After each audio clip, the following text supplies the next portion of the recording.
Hello students, welcome back in your biology class, and today I am going to teach your sixth chapter, that is seeds, their structure and germination. So before we proceed to structure and germination, we firstly understand the three terms, that is fruit, seed and grain. What is fruit? Fruit, that is the enlarged ripened ovary. Enlarged ripened ovary. Seed, that is the ripened ovule. And what is grain? Grain, actually the fruit in which the fruit ball and the seed coat, they both are fused together to form a protective layer. So more about seed. It is a mature ovule after fertilization. It also contains a tiny embryo, and embryo that is in inactive or dormant form. The seed also contains food material that is called as endosperm. And embryo, they can withstand with unfavorable conditions of temperature, drought, etc. Now the next is classification and structure of seed. Now the types of seed. There are two types of seed: monocotyledon. Mono means single, dicotyledon, di means two. So monocotyledon, they contain one cotyledon, and dicotyledon contains two cotyledons. Seeds vary in size. Seeds can be small, they can be quite large, or can be largest seeds. On the basis of endosperm, seeds are classified into albuminous and exalbuminous. The first one, that is known as albuminous. Albuminous, in this cotyledons are thin and membranous, and endosperm that persist. Exalbuminous, in such seeds the cotyledon that store food and become thick and fleshy. Now there is structure of bean seed.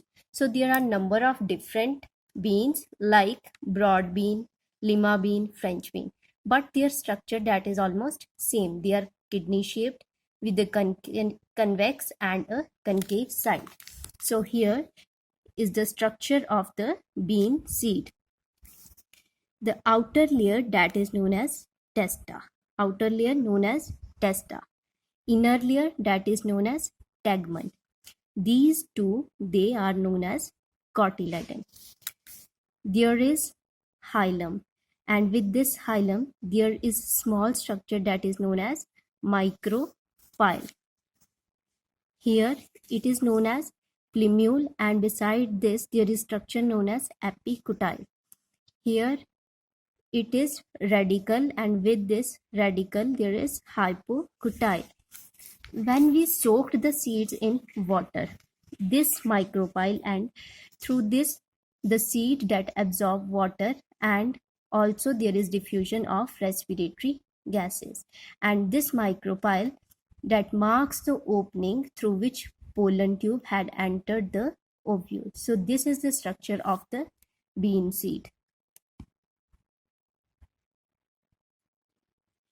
And also this plumule that give rise to shoot of the plant, and this radicle that give rise to the root of the plant.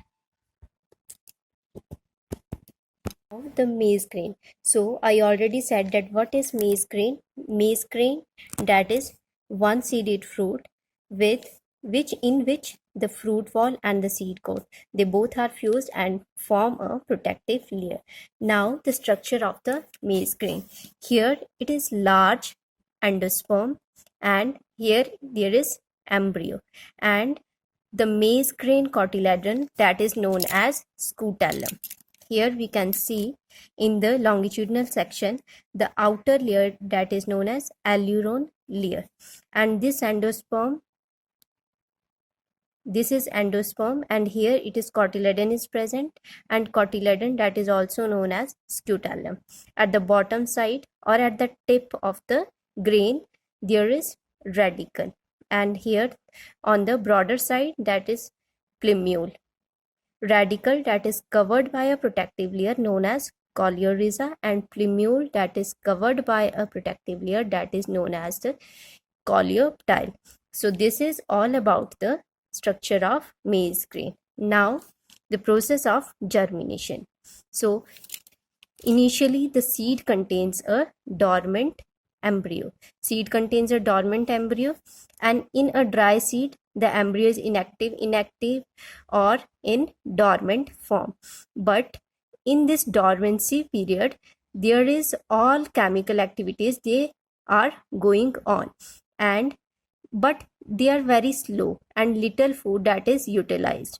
Dry seeds also consume oxygen and give out carbon dioxide, but in very minute quantities. But when the seed that is placed in proper conditions, the dormant embryo that awakens and it becomes active. It becomes active and starts growing into a seedling. All the changes leading to the formation of seedling, changes from seed to seedling, they are collectively called germination. And what is the process of germination? Formation of a seedling developed from the embryo. So this is the process of germination. A fresh seed from a plant doesn't germinate even if the conditions for germination are favorable, because it must pass through a period of dormancy during which it undergoes physiologically maturation. Now the conditions which are necessary for germination: the first of all, water that is necessary for germination. The second one, that is oxygen. And third one, that is temperature that is necessary for germination, and oxygen that is also necessary for germination. Temperature, not very high, not very low. It requires optimum temperature. And oxygen that is required for oxidation of food. Now the experiments on germination. The first one experiment, that we proved that water is necessary for germination. Here we take two beakers, A and B. In the both the beakers we take some seeds, but in A beaker we take wet cotton wool, and in the B beaker we take dry cotton wool. Keep both in ordinary room. In a day or two, what we observed, that seeds in beaker A that will germinate, but not in beaker B. It showed that water that is necessary for germination, because in A beaker we put wet cotton wool, and in beaker B we put dry cotton wool. Now the second experiment to prove a suitable temperature that is necessary for germination. Here also we take two beakers, A and B, and take wet cotton wool and seeds in both beakers, but put the beaker A in ordinary temperature and beaker B in refrigerator. In a day or two, the seeds in beaker A that will germinate.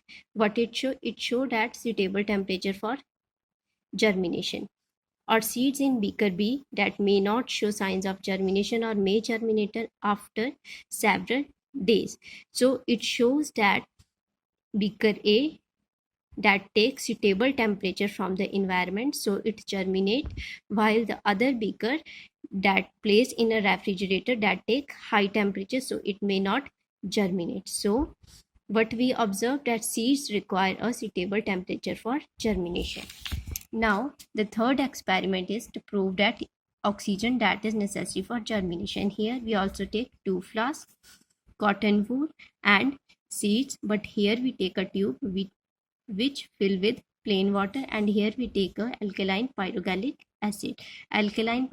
acid that absorb oxygen. After 1 day or two, what we observe, that it germinate. In this the seeds are germinate, and here the seeds are not germinate, because here the oxygen availability is nothing, but here the oxygen that is present. So oxygen that is necessary for the germination of seeds. The last one experiment, that 3 bean seeds experiment. Here we take beaker that half filled with water, a slide, and 3 seeds. What we observe, after 2 days, the middle seed that germinate, because it get both oxygen and water. The topmost seed that doesn't germinate, because it get only oxygen and not water. The bottom seed that does not germinate or stop germinating after the emergence of a small radicle, because it get water but very little oxygen. So it shows that water, oxygen and temperature, that 3 or 4 factors that are important for the germination of. Now the next topic is types of germination. The region of the axis between the point of attachment of cotyledon and plumule is called epicotyle. The upper region that is known as the epicotyle, and the region of the axis below the cotyledon that is called as hypocotyle. And both these epicotyle and hypocotyle of a seed, they never elongate together. Okay, they never elongate or grow together during germination. It is either the epicotyle or the hypocotyle that elongates. If the epicotyle elongates, the cotyledon remain underground, and that process is known as hypogeal, and it occurs in pea and gram. And if the hypocotyle elongates, hypocotyle means the lower part, means root part, the cotyledons, they are pushed above the ground, and this type of germination is known as epigeal. So there are two, hypogeal and epigeal. Now see the examples. The first one is the germination in some common seeds. This is the example of hypogeal germination in pea seed. What happens in this? The seed absorbs water and swells considerably. Testa softens and bursts. Testa means outer covering, and the radicle emerges. Radicle emerges, grows downwards. So I already said that radicle that give rise to root, it grow downward and form the root system. Here you can see it grow downward and form the root system. The plumule grow upward and form the shoot system, and plumule that grow upward and form the shoot system. In the earlier stages, what happens? A plumule that is arched and thus protect the young shoot from injury during its emergence from the soil. Cotyledon here supply food till the seedling is able to exist independently, and later this cotyledon they wither and shrivel up. So the cotyledon remain underground and germination is hypogeal. When this cotyledon that underground, the germination that is known as hypogeal. So in pea plant, germination that is hypogeal. Now the second one, that is epigeal, and it occurs in bean seed, where cotyledon that is above the ground. Here also seed absorb water and swells. Radicle means root that grow and downward to form the root system. The arched hypocotyle that grow forming an arch loop above the soil. It then straightens, bringing the cotyledons above the soil.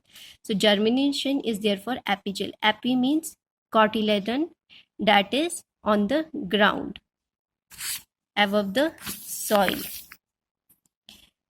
So the cotyledon become the first green leaf and soon fall off from the foliage of leaves grows. Now next is the maize grain.